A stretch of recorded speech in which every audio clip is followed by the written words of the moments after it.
Profesör Doktor Uğur Şahin ne dedi? 6 ayda bir bu aşının yapılması gerekiyor. Çünkü 6 ay sonra aşı etkinliğini yitiriyor. Vücudun antikor üretme seviyesi düşüyor. Hal böyle olunca da bu koronavirüse karşı vücudun bağışıklığı da azalıyor dedi. Şimdi bu aslında başka bir şekilde aşı pazarlama taktiği. Yani bugüne kadar BioNTech firması 1 milyar doz aşı üretti, sattı. Bundan sonra da fabrikalar yoğun bir şekilde aşı üretmeye devam edecek. Bunun açıklaması bu. Çünkü önden böyle bir açıklama yapıyorlar. Ardından da işi ticarete döküyorlar. Biz hiç kimseye aşı olun ya da olmayın demeyiz. Herkesin kendisinin karar vermesi gereken bir durum. Sağlık olunca doktorlarımıza mutlak surette danışmamız gerekiyor. Bunun haricinde hiçbir şekilde sizin adınıza başkasının da karar vermesini doğru bulmuyoruz.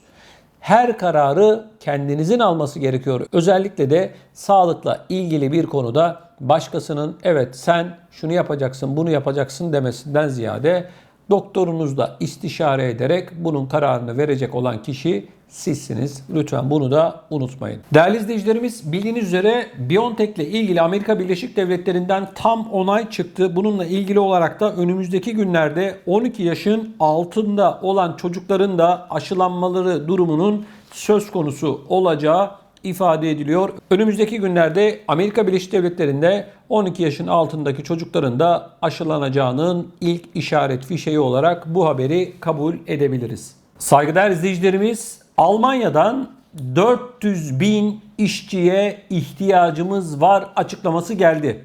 Bakalım detaylar ne der? Almanya'da kalifiye personel açığının giderek arttığını belirten Federal İş Ajansı Başkanı, açığı kapatmanın ancak ülke dışından gelecek insanlarla mümkün olduğunu söyledi.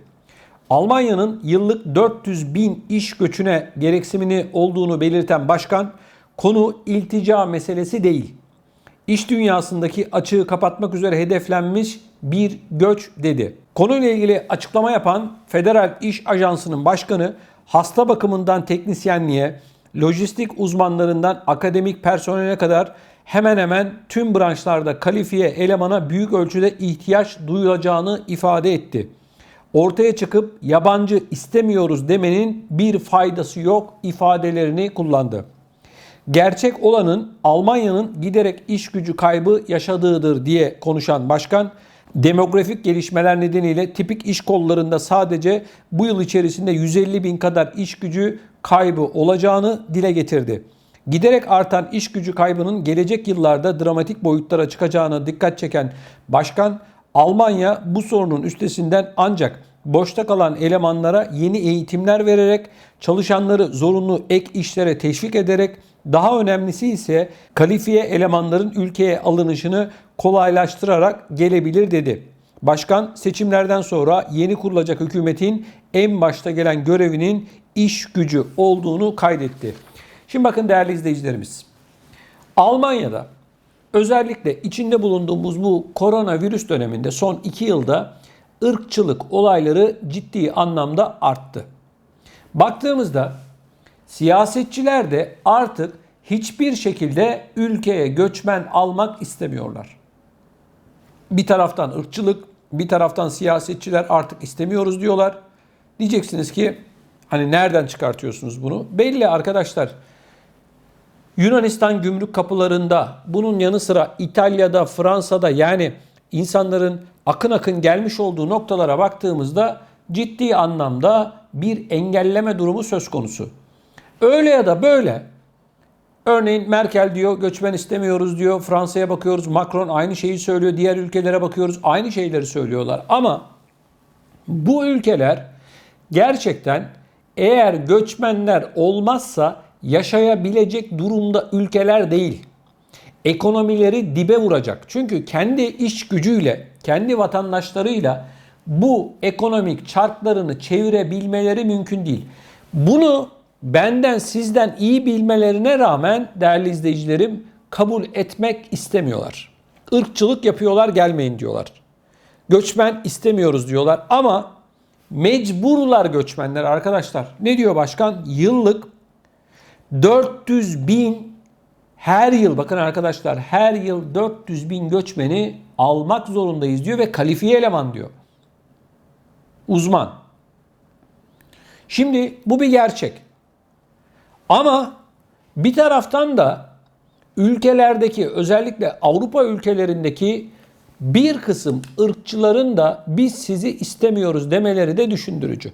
Bir taraftan göçmenlerin üretmiş olduğu ekmeği yiyeceksin, ürettiği arabayı satarak, ürettiği makineyi satarak ya da ondan almış olduğun hizmetle ayakta duracaksın, para kazanacaksın. Bir taraftan da ben seni istemiyorum diyeceksin. Biz buna Türkçe'de ne diyoruz? Nankörlük diyoruz. Evet, nankörlük. Şimdi bakın. Birileri diyor ki işte Almanya şu kadar sosyal yardım yapıyor, Fransa şu kadar yapıyor, Hollanda şu kadar, Belçika'da şu kadar gibi. Vatandaşlarımızın yoğun olarak yaşamış olduğu ülkeler, İsveç, İsviçre, Norveç gibi, Avusturya gibi, İngiltere gibi. Şimdi bakın arkadaşlar, bu ülkeler dünyanın en zengin ülkeleri. Bunda bir problem yok. Bunlar zaten sosyal yardım vermezse vatandaş açlıktan ölür. Evet, açlıktan ölür. Diyeceksiniz ki nasıl olur? Evet arkadaşlar, bu kadar zengin olmalarına rağmen emekli ne kadar maaş alıyor? Almanya'da bir emekli, orta halli bir emekli sadece emekli maaşıyla geçinebilir mi? Ben buradan Almanya'da bazı emeklilerin çöplerden şişe topladığını söyledim, birileri bana kızdı. Çöp toplamak ayıp bir şey değil. İnsanların ihtiyacı vardır, toplarlar. 25 sent alır, bunda bir problem yok. Ben şunun için örnek verdim arkadaşlar bu olayı. Hiç kimsenin güllük gülistanlık bir hayatı yok. Çok az bir kesimin var. 35-40 yıl boyunca çalışmış, üretmiş, sen ona 1000 euro maaş veriyorsun, ev kirası 600-700 euro. Nasıl geçinecek? Sosyal yardım var. Evet, sosyal yardım olmasa bu emekli aç. Onun için sosyal yardımlar olmasa pek çok insan geçinemez diyoruz. Bir de devletler şunu yapıyorlar arkadaşlar Avrupa'da. Vatandaşı sosyal yardım dilencisi haline getiriyorlar. Anlatıyorum hep. Diyorum ki bu kadar kesinti yapacağınıza, insanlara bu kadar düşük maaşlar vereceğinize gelin bu sosyal yardımı kaldırın, insanca yaşayabilecekleri emekli maaşı verin. Maaş verin. Daha az kesinti yapın. Adam 4000 euro maaş alıyor, sen 1000 eurosunu kesiyorsun. Bu hem işveren için hem de çalışan için ciddi bir yük. Yani ne yardan geçiyorlar ne serden geçiyorlar. Sonra da vatandaş 500-600 euro ya da 1000 euro sosyal yardım alacak diye 1000 tane evrak hazırlatıyorlar. Yapmadıklarını, bir sürü bürokrasiyi bırakmıyorlar. Sonra da 500-600 euro para veriyorlar. O da herkese değil. 40 dereden 40 tane su getiriyorlar. Yani 3 kuruş para verecekler diye. Yani sen vatandaşa bu kadar çile, zulüm yapacağına insanca yaşayabileceği sosyal yardımlardan onu kurtararak adımlar atman gerekiyor. Şimdi göçmenler için, yani Avrupa ülkelerinde yaşayan göçmenler için sosyal yardımlar çok çok önemli. Olmazsa olmaz. Ben bunları biliyorum. Ama bir taraftan da vatandaştan yüksek oranda vergiler alıyorsun. Şimdi arasında gerçekten bir zıt bir durum var bu iki olay arasında. Sağ cebine koyuyorsun, sol cebinden alıyorsun. Sonra o adam geliyor, bir daha sağ cebine parayı veriyorsun. Emekliler perişan kardeşim. Kusura bakmayın. Sosyal yardım olmasa emekliler aç. Hepsi için değil tabii bu söylediklerim. Genel kısmından bahsediyorum. Şimdi emeklilik yaşını 68 yapacaklar. 68 yaşından sonra Almanya'da vatandaşa emekli maaşı bağlayacaklar. Yani arkadaşlar bir kişinin 68 yaşından sonra emekli maaşına hak kazanmış olması o insanın 68 yaşına kadar köle gibi çalışması anlamına geliyor. 68 diyoruz arkadaşlar. Değerli büyüklerimiz beni izliyor. Lütfen bu konuyla ilgili yorumlarınızı yazın bu videonun altına. Siz ne düşünüyorsunuz?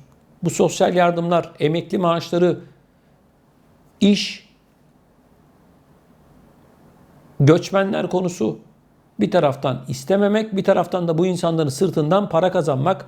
Bu göçmenler sayesinde Almanya gelişti, büyüdü, Fransa, Hollanda, diğer ülkelerin hepsi, Avrupa ülkelerinin hepsi göçmenler sayesinde büyüdünüz.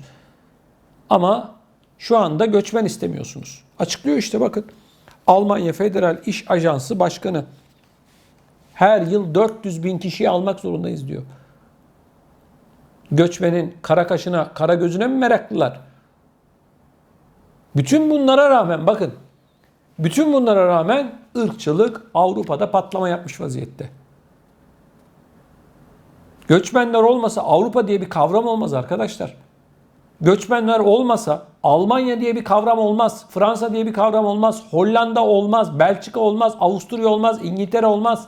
İsveç olmaz. İsviçre olmaz. Norveç olmaz. Finlandiya olmaz. Danimarka olmaz. Göçmenler olmasa hiçbiri olmaz. Ekonomileri çöker.